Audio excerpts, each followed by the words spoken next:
हमें माला का सहारा लेकर के अपने श्वासों में मंत्र को बसाना है, फिर ऐसे अनुराग से युक्त हो जाना है कि जैसे हम श्वास के बिना जी नहीं सकते, ऐसे हम राधा के बिना न जी सके।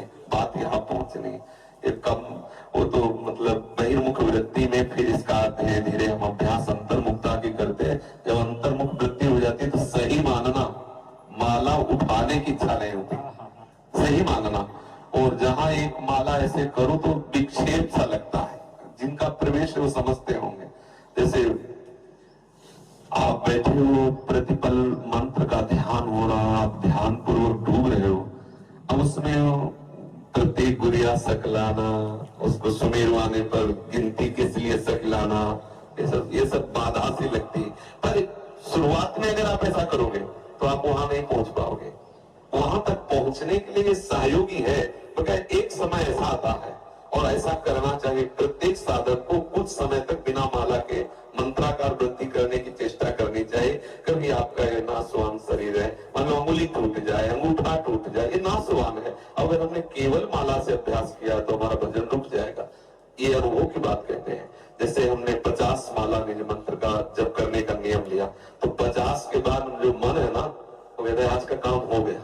वो अंदर से कहता है आज का काम हो गया, मतलब वो उस समय सावधानी से अलग होने लगता है। और जब हमें प्रतिपल उसका, अच्छा, जब हमारे हाथ में माला नहीं होगी तो हमें मंत्र चलाने में मुश्किल पड़ेगा और लगेगा माला चाहिए, क्योंकि अभ्यास आपने किया है। कई तरह का अभ्यास करके इसको मन को फंसाना चाहिए। जैसे मानो माला ही है तो हमें गिनती की जरूरत थोड़ी, अरे माला चल तो रहा है, माला ही तो चल रहा है, अब बिल्कुल न गुड़िया है न माला है। अरे इसको फंसाने तो है मन को, राधे श्याम राधे श्याम राधे श्याम। गणना में हमें किसी को बताना है क्या, राधे श्याम राधे श्याम। फिर धीरे धीरे इसको भी बंद कर दिया। आज्ञा चक्र में हम लिखते जाते बार बार नाम, बार बार नाम लिख रहे। आंख खुला है तो बंद है तो बार बार नाम, एक एक मात्रा, एक एक अक्षर, उसमें हम डूब रहे। अब देखो एकदम आपको एकदम रोमांच हो जाएगा, एकदम शीतलता है। जब मंत्र का तदाकार वृत्ति से 5 मिनट तदाकार हो जाए तो 24 घंटे के लिए बैटरी चार्ज। आप समझ लीजिए, ये मतलब अनुभव की 5 मिनट अगर डूब गए मंत्राकार वृत्ति में, कुछ याद नहीं रहा बाहर, तो 24 घंटे के लिए ऐसा आनंद दे देगा कि मंत्र अपने आप चलने लगेगा। अभी क्या होता है कि अंगुली में माला, जिह्वा पे नाम और वृत्ति बाहर, ये प्रारंभिक दशा में आवश्यक है। क्योंकि अगर हम प्रारंभिक दशा में केवल उसके ऊपर छोड़ देंगे तो विषयी मन वो कल्पना में फंसा देगा, नाम छूट जाएगा। प्रारंभिक दशा में बहुत सहयोगी माला है, माला भगवत स्वरूप है, पर एक स्थिति ऐसी आनी चाहिए कि हम बिना माला के भी भगवान नाम में, प्रियाजू के नाम में, प्रियाजू के रूप में हम डूबे। ये प्रेम रस की वृत्ति आने के लिए थोड़ा सहयोगी है, लेकिन पूरी वृत्ति माला में ही केवल ना लगाते। नहीं तो देखा गया है अंगूठा दर्द करने लगा, अंगूठे में चोट लग गई तो बहुत विक्षिप्त है, भजन नहीं हो रहा। हमें ऐसी कमजोर स्थिति नहीं रखनी। जब हम गुरु कृपा से इस मार्ग में प्रारंभ में आए तो ये गुरुजनों से सुनने को मिला कि जितना जितना नाम जप करोगे रूप का प्रकाश होगा। तो लोग गुरु के वचनों से जागृत हो गया। तो जो पूर्व में सदगुरुदेव भगवान थे, बड़े जप प्रधान महापुरुष थे, सन्यासी थे, पर बहुत प्रणव जप प्रधान थे। रात्रि के 2 बजे हम जैसे उठते तो देखते जप में बैठे, और दिन में जैसे विश्राम करते तो टहलते हुए आ गए, उठ बैठ। हम आज विश्राम कर रहे थे इसलिए लेट गए थे। नहीं, किसान को देखो, वो जंगलों में जैसे गंगा किनारे था ना, कहते किसान को देखो हल जोत रहा है, एक अन्न प्राप्त करने के लिए वो विश्राम नहीं कर रहा और गया हल जोतने। तुम बाबा जी बनना चाहते हो, इस समय पढ़े तो चलो बैठो और जप की तरफ। और फिर उनके वचनों से लोभ हुआ कि नाम जब से, मंत्र जब से प्रभु का रूप आने लगता है तो कहीं ना कहीं आकर्षण तो होता है, तभी इस मार्ग में कोई कदम रखता है। अब उसको अब अगर कोई चूं भी बोले तो विक्षेप पड़े।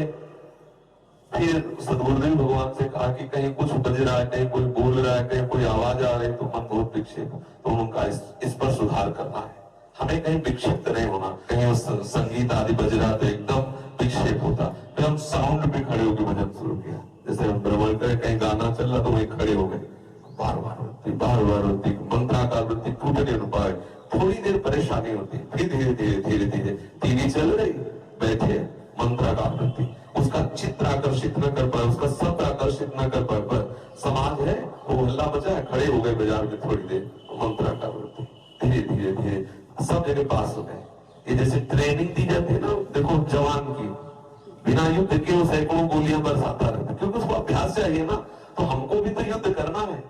न जाने कितनी प्रतिकूलता है कि कोई गाली बक रहा है, कोई समाज की भीड़ है, कोई मनोरंजन के गाने गाए जा रहे हैं, कहीं कोई कुछ तो हम हर लुभावने और भयावने दोनों स्थिति में नाम को ऐसा दृढ़ कर ले, किसी भी स्थिति में नाम न।